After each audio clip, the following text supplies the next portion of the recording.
How are you all? I hope all are good. I am Wasim, your assistant teacher from Smart Indian Model School. So as you know, I had started one chapter in civics on equality, right? So this is the second lecture of this chapter, and I told you many things regarding this chapter. I told you equal right to vote कि जैसे हमने कांता की story बताई थी, उसमें बताया गया था कि सब लोग इक्वल हैं, समान हैं और they are able to cast का वोट, राइट। उसके बाद हमने बताया था कि यूनिवर्सल एडल्ट फ्रेंचाइज क्या होता है, इसके बारे में बताया था। Those who are above 18 age of 18 they can cast का वोट, इसके बारे में ये सब क्लियर हो चुका है। And I told you many thing regarding this paragraph also. Now we are talking about the page number 7। There are 2 stories, इसमें एक स्टोरीज़ हैं और हमने इसके बारे में इसको रीड भी करेंगे आप लोग, you will get much better than before. So class 6 में भी यू हैव स्टडीड ऑल्सो।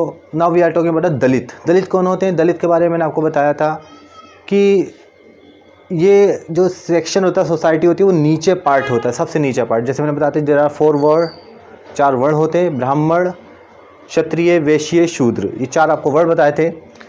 सो जो दलित है, दलित ये लोअर पार्ट में आता था, ठीक है, ये लोअर पार्ट में। इसका मतलब था कि इन लोगों को they did not get any right, इनको कोई राइट नहीं मिल पाता था। ये they were away from the society, society से बिल्कुल अलग थे। इसी में ही दलित का मीन्स होता है कि ब्रोकन, बिल्कुल टूटा हुआ, कुचला हुआ, इसका मतलब ये आता है। तो यहाँ पे इस स्टोरी के बारे में एक कॉम्प्रिकाशन पेज नंबर 7 पर लास्ट पैराग्राफ है, ये वाल्मीकि। सो दलित हैं, जाहिर सी बात है, और एक राइटर भी हैं, उन्होंने अपनी बायोग्राफी में एक झूठन लिखा था। झूठन का मतलब था कि they are not allowed to take anything, कुछ नहीं ले सकते थे। तो यहाँ पर ये अपने बारे में लिखते हैं कि वो एक स्कूल में जाते हैं और most you know very well कि most of the student studies in the school करते थे, तो ये भी स्टडी करते थे। सो जब ये स्कूल में जाते हैं तो सारे जो बच्चे साथ में बैठे, लेकिन इनके टीचर्स ने इनको बिल्कुल अलग बिठाला। इट मीन्स कि he was belonged to lower caste, it means Dalit. So बिल्कुल अलग बैठते थे, फर्श पर बैठते थे बिल्कुल ये, और इतनी प्रॉब्लम थी इनके साथ, they face too much problem. और इनको पीछे भी बैठना पड़ता था। कभी कभी ऐसा होता था कि इनको सोसाइटी में जितने भी बच्चे बैठे हुए थे उनसे पीछे भी बिठा दिया जाता था, बिहाइंड द वे।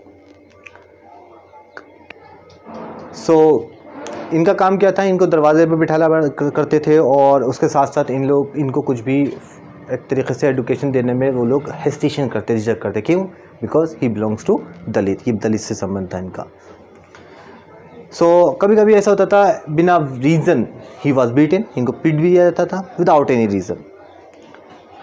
जब ये क्लास 4th में थे तो हेड मास्टर ने इनसे कहा कि जाइए रूम साफ़ करिए, स्कूल साफ़ करिए, प्लेग्राउंड साफ़ करा दिए। यहाँ पे ये लिखते हैं कि पूरा का पूरा इन्होंने साफ़ करना शुरू कर दिया। इतना बड़ा स्कूल क्या है कि इनका रूम जो होता है फिज़िक्स का, उससे बड़े बड़े प्लेग्राउंड और स्कूल, पूरा इसको स्कूल को इन्होंने साफ़ करना शुरू कर दिया। तो इट मीन्स क्या था? तो इसका मतलब था कि सोसाइटी ने डिवाइड कर रखा था दलित को कि हाँ ये सारे काम जो स्वीपिंग के हैं, स्वीपिंग है, क्लीनिंग है, इन सब के काम इनको प्रोवाइड कर दिए थे। तो इसका मतलब क्या हुआ कि सोसाइटी इनको बहुत लोअर कैटेगरी में देखती थी और they are not given any equal right. It means कि इन लोगों को बहुत ज़्यादा प्रॉब्लम फेस करना पड़ती थी। सो इसके बारे में यह भी दिखाया था कि जब वो अपना पूरा स्कूल और प्लेग्राउंड साफ़ करने पे लगा हुआ था, उसने अपने चेहरे को, अपने माउथ को कवर किया, लेकिन उसको बहुत प्रॉब्लम फेस हुई। उसके बाद जब उसके फादर आए तो उन्होंने उसको देखा, उसकी कंडीशन, उसके बाद उन्होंने वो भी एक, क्योंकि उनको मालूम था, उनको बहुत बुरा सा लगा कि मेरा बच्चा पूरे स्कूल की सफाई कर रहा है, और एक वो स्टडी के लिए आया था और यहाँ के जो एटमॉस्फेयर है उसके अकॉर्डिंग उसमें एडजस्ट नहीं कर पाया और टीचर ने उसको बिल्कुल अलग कर दिया। तो यहाँ तक हमने देखा कि दलित के साथ किस तरीके से लोग व्यवहार करते थे, उनके साथ बर्ताव करते थे, राइट। सो बस यही